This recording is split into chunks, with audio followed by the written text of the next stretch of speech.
A hysterical woman at a mental institution struggling to remember who she is and wanting to know what's happened to her brother. "Wake up!" a voice whispers, and with that our protagonist, Maura Franklin, does. Maura is on board a big boat bound for New York called the Kerberos, but there are news reports spreading about the Prometheus, a ship that's been missing for 4 months now. Interestingly, Maura's cabin happens to be numbered the same as the one she was pulled into in the psychiatric ward.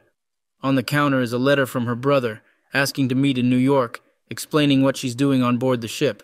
She's also a doctor too, having studied the brain for a while. There's quite a diverse group of characters on board this vessel, ones from all walks of life and boasting different nationalities. A French newlywed couple, Lucien and Clémence, who clearly don't love each other, and even Cantonese immigrants in the form of Ling Yi and her mother. Everyone on board appears to be running away from something, but just like that, everyone drinks from their cups at the exact same time. Suddenly, a man comes rushing in, with scars up the side of his face.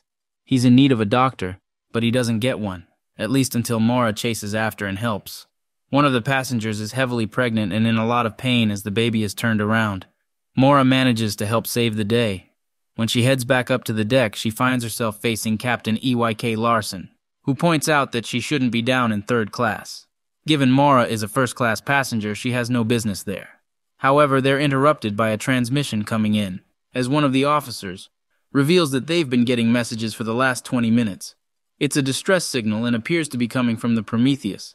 The only thing sent are coordinates, but they appear to be at odds with where the ship should be, given it is drifted north, not south. The captain decides to investigate and encourages them to change course. Maura shows up at Ake's chambers, questioning him about the Prometheus. He speaks plainly and admits he has coordinates, but they're not sure it's from the boat or not. Given 4 months have passed, it seems unlikely that the crew have survived, but you never know. Larson suggests they could have survived if the crew rationed the food. It's clear Maura knows someone on board but stays quiet, long enough for the captain to admit he's going to brief the ship later on and let them know what's happening. Remember the letter Maura had? Well, Larson has a letter too, scribbled on the back.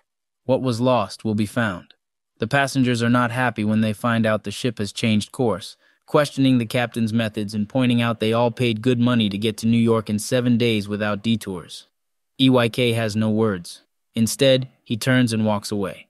Meanwhile, Jerome and Oleg end up working down in the bowels of the ship, shoveling coal into the fires to turn the boat round and make it to, they presume, the Prometheus. Above several decks, though, is Maura, who decides against dinner and ends up chatting to Larson, who's interested in her background with medicine.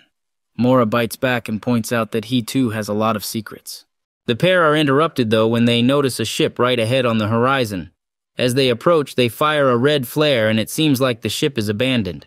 The officers, including the first mate, believes they should notify the company first, but the captain has other ideas. He demands a lifeboat be lowered and decides to go and investigate. Those let behind can notify HQ. In the first-class cabins, one of the men suggests they bring a priest along with them to the Prometheus, a priest like Father Ramiro. EYK believes it's a good idea and allows him to tag along, even though he can't speak any English. E.K. Larson believes he'll be a great comfort to the crew, though. The tiny lifeboat is dwarfed by the size of the Prometheus, and as they make it up alongside the boat, each of them ascend to the main deck, one at a time. Someone must have sent the signal, but it appears the ship is completely deserted. In fact, once they head inside, the signal stops broadcasting. EYK Larson finds a ribbon on the floor, arranged in a strange pattern. However, the weirdness doesn't stop there. The telegraph machine has been completely destroyed. So how was a signal even sent? Well, a soaking wet figure could be the answer, as we see this man climbing out from the water and seemingly stalking the others on the Kerberos. Back on the Prometheus, our group make it to the dining room, but they find a strange cupboard barred shut with a pipe. Ominous banging seems to emanate from the other side, but when Maura opens it up, they find a small boy sitting behind. He silently heads out and stands with them. He happens to hold a black pyramid contraption, and he hands it to Maura. Meanwhile, this strange man, who looks like an older version of the child on the Prometheus, ends up dripping wet and uses a strange green bug to head under the door of room 1013, 2 doors down from Maura's cabin, and open it up. As the man heads inside, the episode comes to a close. Larson experiencing a horrific vision. He faces his family home and sees the whole place burned to the ground, his wife and 3 daughters still inside. This is actually part of Larson's horrific past, and it's something that's haunted him for a long time. Thankfully, this nightmare is mercilessly thrown aside by Mora's voice whispering for him to wake up. Things are about to get a whole lot worse, though. The ship's compasses are completely awry, spinning out of control, while a communication comes through with 2 words: sink ship. While the workers down in the engine room contemplate whether this child is actually a werewolf, Larson interrupts by asking Oleg, one of the workers, about the coal. He wants to find out how much they have, but it needs to be kept quiet from everyone else. He's still hearing that strange German singing, and he's struggling to keep it together. It turns out that dripping wet man from the previous episode is called Daniel Solis, and when Mora sees him outside the cabin lurking about, she notices he looks familiar, but she can't place him. "I'm your neighbor," he eventually says before slipping away down the hall. Yep, not weird at all. Inside, that mysterious boy is awake, and he silently hands over the Black Pyramid to Mora. At the same time, Angel lurks about and finds Crester, the third-class man from the previous chapter who asked for Mora's help. He hands over the tobacco box and slips away. Cove questions Crester and reminds him that he promised her something. After experiencing some spookily realistic visions involving his family, EYK Larson snaps and immediately confronts the boy, demanding to know what happened on the Prometheus. Mora pulls him off and eventually kicks the captain out, but Larson is not thinking straight and shouts in the hallway, telling Mora about the destroyed telegraph and his visions. Daniel slipping round the corner is enough for Larson to leave. Mora does the same, clearly distrusting of this stranger, but he casts a knowing glance at the boy on the other side of the cabin. While Mrs. Wilson continues to stir interpersonal drama, referring to Ling Yi, our Cantonese passenger, as an exotic little bird, and testing the Frenchman's resolve, Jerome, one of the men from the engine room, and Clémence, the French newlywed woman, exchange an ominous greeting on the deck, seemingly recognizing one other.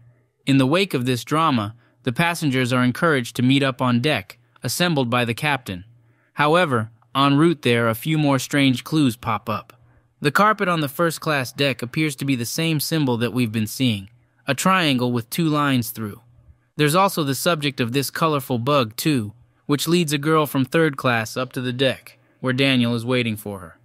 "I'm sorry," he says ominously. Larson makes a bold decision and decides to turn the ship around, towing the Prometheus back whence they came. The passengers are livid and want no part of this, objecting against this madness. "I've made my decision," the captain says plainly, and leaves. Even Mora is against this idea, until she sees the message from the company, along with the strange letter sent regarding Ake's family. He's more convinced than ever that all of this is connected. As the episode closes out, the third-class passenger is found murdered. But as Larson looks, we zoom out to see all the passengers on monitors, seemingly being watched by someone.